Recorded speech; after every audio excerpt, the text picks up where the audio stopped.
अस्सलाम वालेकुम किसान भाइयों, मैं हूं doctor Mohammad Naveed Afzal, senior scientific officer central cotton research institute Multan. आज मैं अपने काश्तकार भाइयों को कपास का वक्ते काश्त, कपास की ज़मीन का इंतखाब और इसकी तैयारी के बारे में बताऊंगा। कपास पाकिस्तान की बेहतर पैदावार के लिए ज़मीन की अच्छी तैयारी नहायत ज़रूरी है। कपास के लिए ज़मीन का इंतखाब, कैसी ज़मीन होनी चाहिए उसका इंतखाब करना चाहिए। कपास की अच्छी पैदावार हासिल करने के लिए ज़रखेज़ मैरा ज़मीन बेहतर रहती है, जो तैयारी के बाद भुरभुरी और दानेदार हो जाए। इसमें नामियाती मादा की मकदार बेहतर हो, यानी 1.2% तक मौजूद हो। नमकियात की मकदार 0.6% से कम हो। पानी ज़्यादा जज़ब करने और देर तक वत्तर कायम रखने की सलाहियत भी मौजूद हो।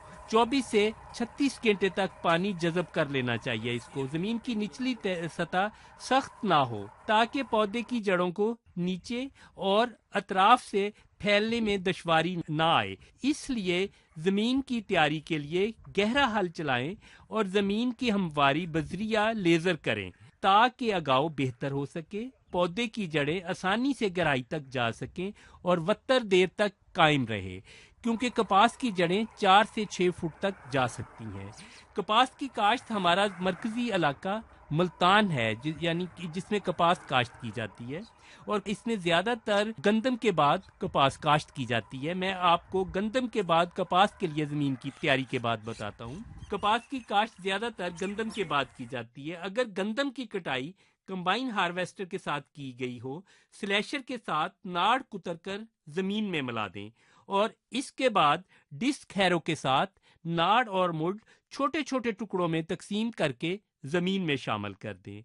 आधी बोरी यूरिया खेत में छट्टा करके इसमें पानी लगा दें, ताकि नाड़ के गलने सड़ने का अमल तेज हो सके। वत्तर आने पर कल्टीवेटर से दोहर लगाने के बाद खेत को हमवार कर लें और इसी हालत में बुवाई के लिए खेत की तैयारी करें।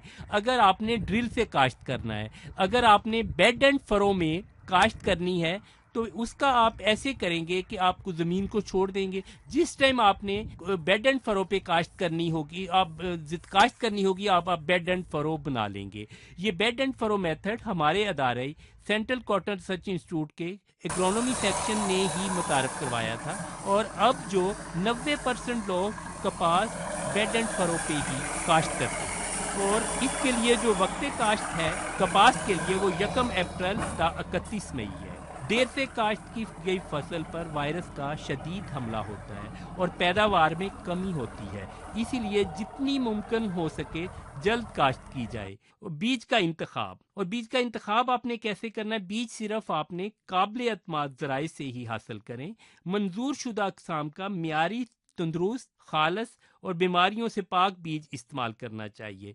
बीज में उगने की सलाहियत 75% से ज़्यादा होनी चाहिए। अगर बीज में उगने की सलाहियत 75% से कम है तो बुर उतरा हुआ बीज 6 किलोग्राम, जबकि बुरतार 8 किलोग्राम बीज इस्तेमाल करें। अगर बीज में उगने की सलाहियत 60% है या इससे कम है, तो फिर आपने बीज थोड़ा सा बढ़ा लें।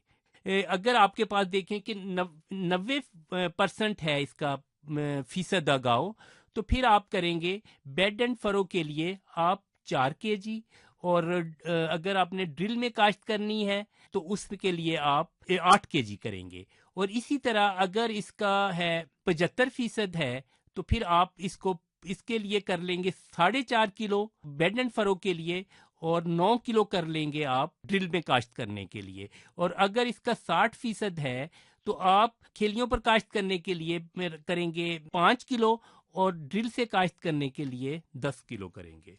और आपको पौधों की तादाद जो है, इसका आपने ख्याल रखना है। अगर आपकी पौधों की तादाद जो रिकमेंडेड है वो 23 से 25,000 है, अगर आपने पौधों की तादाद मेंटेन कर ली तो आप बहुत अच्छी और बेहतर पैदावार हासिल कर सकते हैं।